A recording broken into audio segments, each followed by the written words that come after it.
Hi, this is Trevor Conquergood. Welcome to this week's RNK Software Club's video for the week.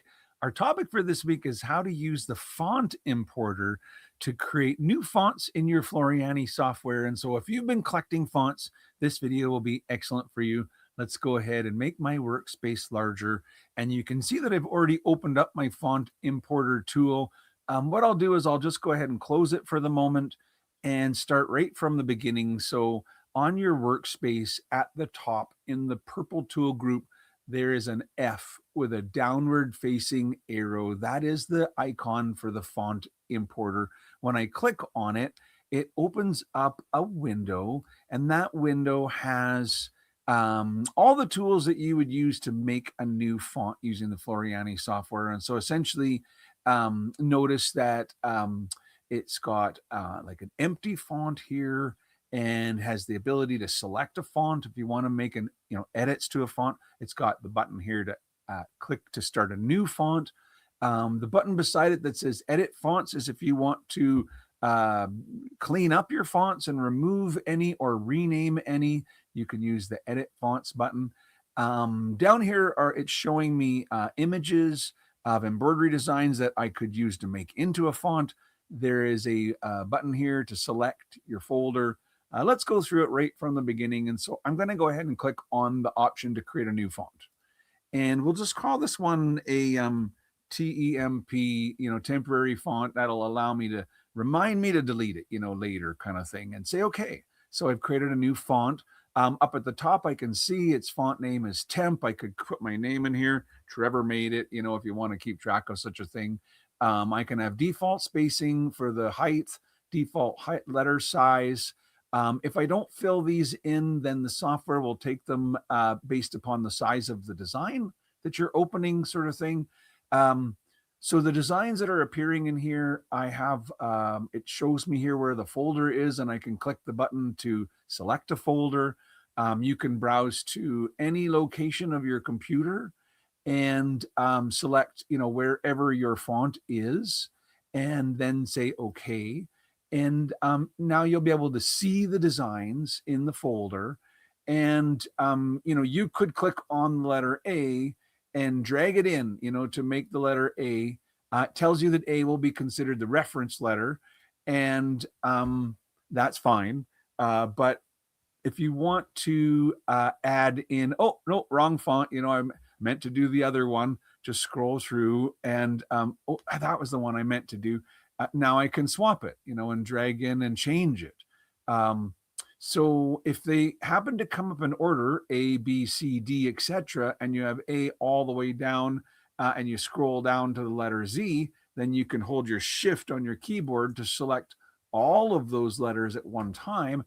And then there's handy buttons here so this is the mapping buttons for A to Z uppercase. So I'll just click on that, and it starts to kind of like quickly add the A and the B and the C into their spots. So now that I've already kind of got the whole uppercase done, I start to notice in here, oh, there's Roman numerals for this font in here. There's a lowercase for this font. So once again, there's the A kind of thing. I bet if I keep scrolling down, I'll find the Z, and I can hold shift. So I've got the A to Z lowercase, and I can just click on the button for the A to Z lowercase. The numbers, I noticed that it has an option for adding the numbers. They were up here just above the lowercase letters. There's a few symbols and things like commas that I may want to add in as well. I can drag them in manually. In other words, if I just want to kind of like scroll through until I find the number, 1, 2, 3 kind of thing. So, okay, there's the 0, there's the 1, there's the 2. In my case, they're Roman numerals, and I think the 0, the order got a little mixed up because it's not 0 to 9, mine's 1 to 10. So that probably means I can't use this button to put it in, but I could, for example, grab the 10 and put that on the 0, and then scroll up to find the 1 and put it on the 1, and put the 2 on the 2, and put the 3 on the 3, then scroll this down, maybe so you can see, there's the 4, 5, 6 now. So put your 4, and basically I just drag in the characters where they go until I've got them all kind of put in. So there must be the, oh, that was the 9s right here. There's is the 8. Oh, 5, 6, 7. Sorry, this is the 7, and that's the 8. And so there must be one more. There's the 9 kind of thing. And so now I've got them all put in place and I can click save. So we just created a font. Our font was made from PES embroidery designs that are all somewhere around, I think that we use the letter A as the default size. Remember when it told me that? So the A is about 1.6 inches tall. So that will become the default size for our font. In other words, if I was to use the font, so let's click on my text tool, and it'll come up with whatever font I used most recently, but I can click here. So I guess we scroll down to the T's because I called it temp, and choose that font. And so notice right away that it picked up the default size of 1.5 inches based upon the size of the designs. And, now you can come in here and type out, with upper and lower case and even numbers, and you'll get the Roman numerals.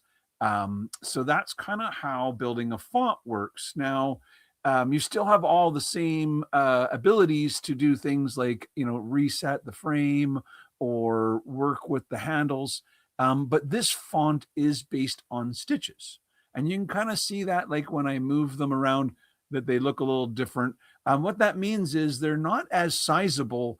When you make a font from stitches, then it kind of has a size to begin with. And if you're buying the fonts, you may have got a folder that was like the 1-inch size and the 2-inch size and the 3-inch size, and you could create those into fonts. My 1-inch, font, my 2-inch font, and my 3-inch font.